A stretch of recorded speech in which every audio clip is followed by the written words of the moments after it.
नमस्कार, मैं हूं कुमार गजेंद्र। जनपद ऑन द स्पॉट में आपका स्वागत है। हमारे एक दूसरे social media platform podcast with Kumar Gajendra में भी आपका स्वागत है, जहां आप हमें सुन सकते हैं। एक मुख्यमंत्री थे दिल्ली के अंदर, अरविंद केजरीवाल उनका नाम था। गली मोहल्ले नाली खड़ंजे इनसे उठकर, स्लम एरिया से उठकर दिल्ली के सिंहासन तक पहुंचे। लेकिन वो आदमी दिल्ली के सिंहासन पर पहुंचकर दिल्ली की इन्हीं सबसे बड़ी प्रॉब्लम्स को भूल गया और लग गया माल बनाने में। टीम भी ऐसी इकट्ठी की, सारे चोर दिल्ली के खजाने को तार तार करके लूटा। और दिल्ली के अंदर साफ जो उसका बयान था, यमुना साफ करने से वोट नहीं मिलता। जी हां, अरविंद केजरीवाल ऑन कैमरा ये बयान दिया है, यमुना सफाई करने से कोई वोट नहीं मिलता। लेकिन 10 साल के अंदर ये पूरी कहानी पलट गई और अब दिल्ली की जो सीएम है, मौजूदा सीएम रेखा गुप्ता, वो बार बार जाकर नालों पर पहुंचती हैं और यमुना की सफाई पर ही अड़ी हुई हैं। ऊपर से एलजी साहब हैं, विनय सक्सेना, इन्होंने तो कमाल ही कर रखा है। भाई साहब घूम फिर के ये बस कहीं नहीं नजर नहीं आएंगे, नाली पर, नाली खड़ंजे के अलावा यमुना और नालों पर पहुंच जाते हैं। दरअसल है क्या, यमुना नदी के अंदर जो अभी तक ये सारी रिसर्च में जो सामने आया है, ऐसे 22 बड़े नाले हैं जो यमुना नदी को सबसे ज्यादा दिल्ली के अंदर प्रदूषित करते हैं। और यही कारण है, इन नालों का ही कारण अभी तक तो यही आता है रिसर्च के अंदर, इन्हीं नालों के कारण दिल्ली के अंदर 22 किलोमीटर 28 किलोमीटर के दायरे में बहने वाली जो यमुना नदी है, वो इन 22 नालों की वजह से प्रदूषित होती है। अब इसमें सबसे बड़ा आइडिया ये देखिए, शीला दीक्षित सरकार की एक समय पर देन थी कि सभी एसटीपी लगाए जाएं उन पर और पानी को पहले ही साफ करके यमुना के अंदर डाला जाए। ये योजना उस वक्त से चली, लेकिन अरविंद केजरीवाल एंड कंपनी ने 10 साल के अंदर इस पूरी योजना को बर्बाद कर दिया और उन्हें लगता था यमुना सफाई करने से वोट नहीं मिलता है।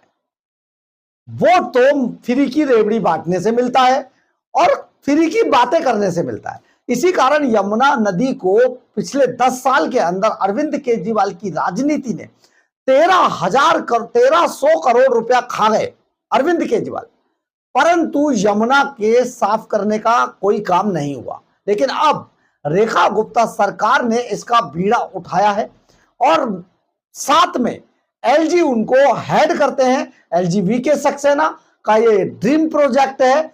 इसके अलावा देखिए, एलजी वीके सक्सेना का यमुना को साफ करना, नालों के एसटीपी बनाना और साथ में यमुना का जो किनारे हैं उनको बहुत ही अच्छे तरीके से यमुना डायोवर्सिटी पार्क के रूप में डेवलप करना, ये विनय कुमार सक्सेना का ये सपना है, ड्रीम प्रोजेक्ट है।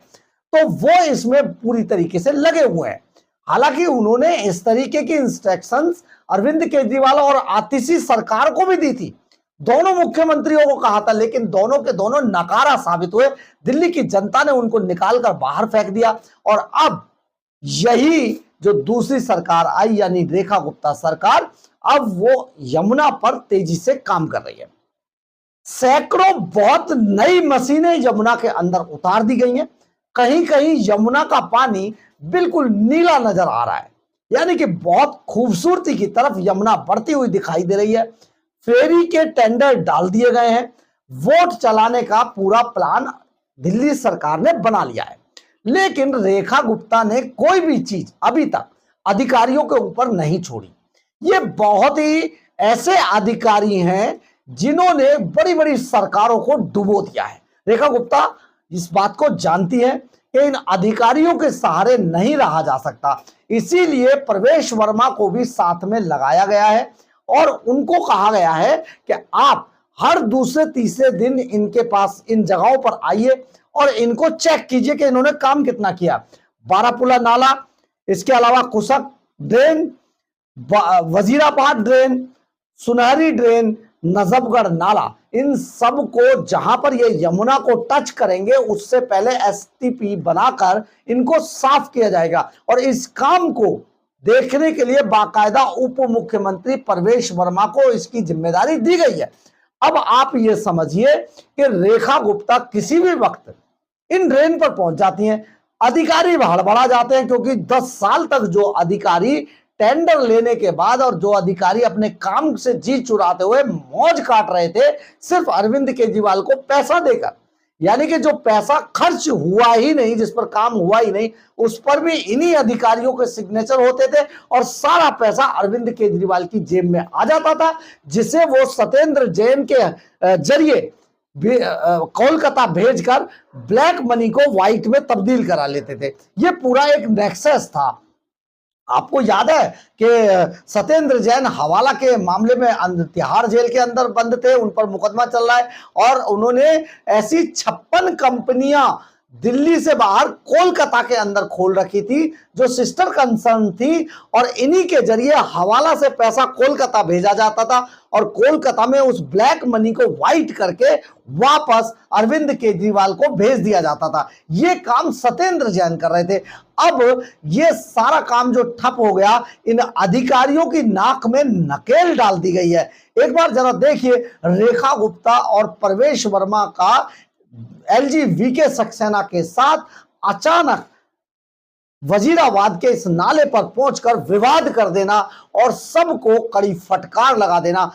देखिए जरा, इसके बाद वो क्या कहती हैं ये भी सुनिएगा। है क्या ये किसी को ही नहीं पता। क्या तुम बता रहे हो कि सीवर है? कोई पुराने आदमी को ढूंढ के लाओ फिर। फंक्शनल है नहीं है तो हटवाइए।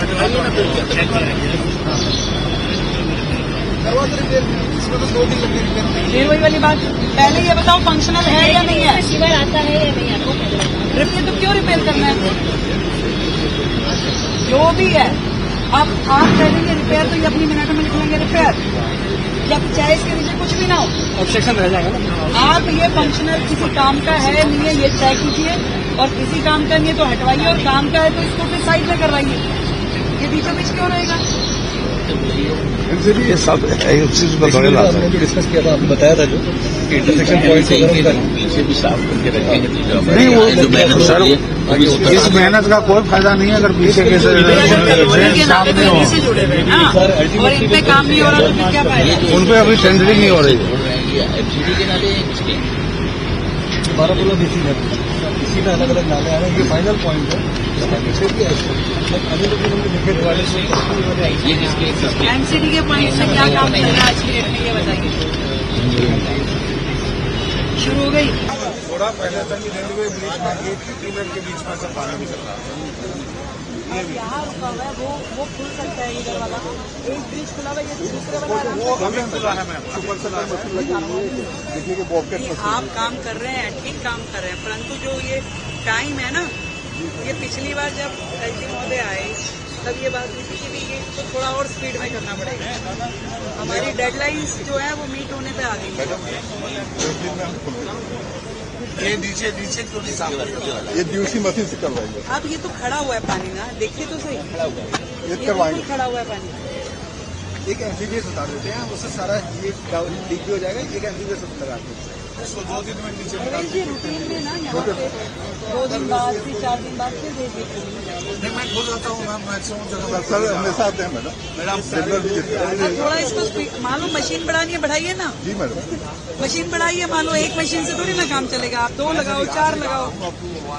भाई जब चौधरी साहब हमारा टाइम बाउंड सारी चीजें हैं, 1 मशीन 2 मशीन से क्या डबल कर दीजिए, डबल है तो हमारे कम से कम 50+ मशीनें चल रही 15 मशीन इसी ट्रेन पे चल रही है। 2 किलो 2.5 किलोमीटर के अंदर 15 मशीन चल रही है। ये पानी का लेवल जैसे डाउन है, उसके नीचे पूरे कंक्रीट पड़ गई ना, सारा हमने मैन पावर लगा के उसको लेवल कर दिया। ये नहीं करें कि नहीं, पर एक्सपेडाइट करने के लिए जो भी आपका इंफ्रास्ट्रक्चर आपको क्रिएट करना वहाँ बढ़ाइए। रेलवे ट्रैक है। अब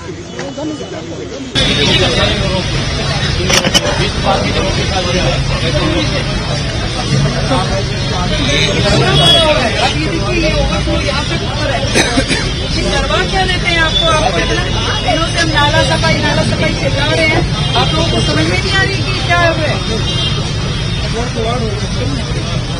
पर कबाड़ शुरू कराइए आप। आपने देखा किस तरीके से रेखा गुप्ता सरकार ने लाव लश्कर के साथ इन अधिकारियों की नाक में दम कर दिया है और इन्हें मजबूर कर दिया है काम को करने की, यानी कि ड्रीम प्रोजेक्ट है इस समय पर रेखा गुप्ता का, क्योंकि प्रधानमंत्री नरेंद्र मोदी ने भाजपा के राष्ट्रीय कार्यालय में अपने विक्ट्री भाषण के दौरान यमुना मैया के नारे लगवाए थे और साफ तौर पर कहा था कि यमुना मेरा ड्रीम प्रोजेक्ट है। इसी को लेकर सरकार जो है वो दिल्ली सरकार अरविंद केजरीवाल को बाहर फेंकने के बाद, उनको ढकियाने के बाद जो रेखा गुप्ता सरकार है पूरी मुस्तैदी से ये काम कर रही है और बहुत जल्दी आपको यमुना की पूरी शक्लो सूरत बदली हुई नजर आएगी। और जो अरविंद केजरीवाल ये कहा करते थे कि यमुना सफाई से वोट नहीं मिलता, वही यमुना की सफाई रेखा गुप्ता सरकार को अगले चुनाव में आप देखेंगे, आप भी यही है और हम भी यही है। अगर काम दिल्ली के अंदर इसी तेजी से होता रहा और सरकार ने सचमुच इसी तेजी से, यानी इसी तेजी का मतलब होता है कि शीला दीक्षित सरकार को पीछे छोड़ने के लिए रेखा गुप्ता को बहुत मेहनत करनी पड़ेगी, दिन रात एक करना पड़ेगा, जो वो कर भी रही है। और अगर उन्होंने ऐसा किया तो सचमुच अगले चुनाव में अरविंद केजरीवाल आपको कहीं नजर नहीं आएगा, ये मैं आपको दावे से कहता हूं। इसके अलावा एक घोषणा और भी कर रहा हूं मैं आपको, पंजाब में अरविंद केजरीवाल का सुपड़ा साफ होने वाला है, यह भी आप देखिएगा, क्योंकि अरविंद केजरीवाल एंड कंपनी पैसा लूट कर केवल विज्ञापन की सरकार चलाती है और विज्ञापन की सरकार के बहुत ज्यादा पास लंबा समय नहीं होता है, जैसा कि दिल्ली में हुआ है। दिल्ली के अंदर अब बहुत तेजी से सड़कों पर, नालों पर, खड़ंजों पर, यमुना पर बहुत तेजी से काम हो रहा है और अगर इसी तेजी से काम ये चलता रहा तो आने वाले समय में सचमुच दिल्ली की तस्वीर आपको बदली हुई दिखाई देगी। बहरहाल अगर आपको हमारी ये खबर अच्छी लगे तो आप इसे लाइक, सब्सक्राइब और शेयर जरूर करें। कमेंट्स बॉक्स में अपनी राय जरूर लिखें, इससे हमें बहुत ऊर्जा मिलती है। जय हिंद, जय भारत।